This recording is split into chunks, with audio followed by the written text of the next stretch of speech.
சென்னை வேளச்சேரியில் உள்ள HDFC வங்கியில் கேட்பாரற்று தங்கம் கிடந்த நிலையில் பர்தா அணிந்து வந்த பெண் ஒருவர் அந்த பையை அங்கே விட்டுச் செல்லும் காட்சிகளை வைத்து போலீசார் விசாரணை நடத்திய நிலையில் திடுக்கிடும் தகவல்கள் வெளியாகியுள்ளன. கூடுதல் விவரங்களோடு இணைகிறார் செய்தியாளர் சுதர்ஷன்.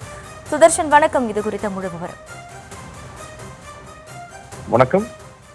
சென்னை வேளச்சேரியில் இருக்கக்கூடிய HDFC அந்த கிளையில, அந்த வங்கியுடைய கிளையில நேற்று காலை ஒரு பர்ஸ் கண்டுபிடிக்கப்பட்டிருக்கிறது. அதாவது அந்த பர்ஸ்குள்ள 1 கிலோ தங்கம் கட்டியும், அது மட்டும் இல்லாம 256 கிராம் மதிப்புள்ள வளையல் மற்றும் சில நகைகள் இருந்ததாக அந்த சம்பந்தப்பட்ட வங்கியில கிட்டத்தட்ட ஒரு 2 மணி நேரம் அதை வைத்து உள்ளனர். அதாவது அந்த வங்கியுடைய அதிகாரிகள் யாராவது அதை உரிமை கோரினால் அவரிடம் கொடுக்கலாம் அப்படின்னு சொல்லிட்டு வைத்திருந்தார்கள். ஆனால் கடைசி வரை கிட்டத்தட்ட ஒரு 6 மணி நேரம் ஆகியும் அந்த நகைகளை யாருமே உரிமை கோராத நிலையில இந்த நகைகளை நேற்று அவர்கள் ஒப்படைத்திருக்கிறார்கள்.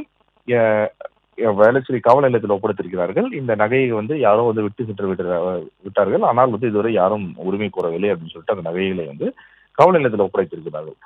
அதன் பிறகு போலீசார் தொடர்ந்து சிசிடிவியை ஆராய்ந்த போதுதான் தெரிய ஒரு பர்தா அணிந்த ஒரு நபர் அந்த பர்ஸை எடுத்து கொண்டு அவர் அந்த வங்கியை உட்கார்ந்து விட்டு அதன் பிறகு ஒரு நபரிடம் சென்று அங்க வங்கியில சில டவுட்ஸ் எல்லாம் இருந்ததுனால அவங்கள போய் அணுகி கேட்டு அதன் பிறகு அந்த பர்ஸை வாலண்டியரா அந்த உட்கார்ந்திருந்த சீட்லயே அவங்க விட்டு போற சிசிடிவி காட்சிகள் இருந்தது. அதன் பிறகு அந்த பெண்மணி யார் என்று தொடர்ந்து பல சிசிடிவிகளை ஆராய்ந்த போதுதான் இன்னும் அவுட் சிசிடிவிகளை பார்க்கும் போது அந்த லேடி பத்மபிரியா என்று தெரிய வந்தது.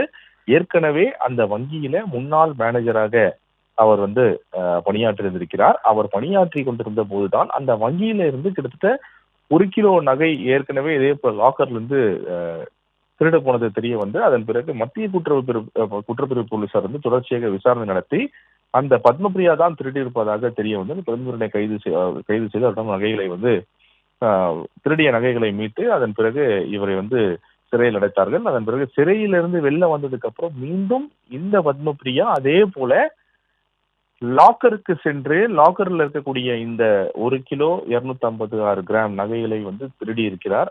எப்பொழுது சிறையிலிருந்து வெளில வந்தார், எவ்வாறு அவர் வங்கிக்கு சென்று வங்கி லாக்கர் வரை உள்ளே போனார் அப்படின்னு சொல்லிட்டு இந்த பல கேள்விகள் எழுந்திருக்கிறது.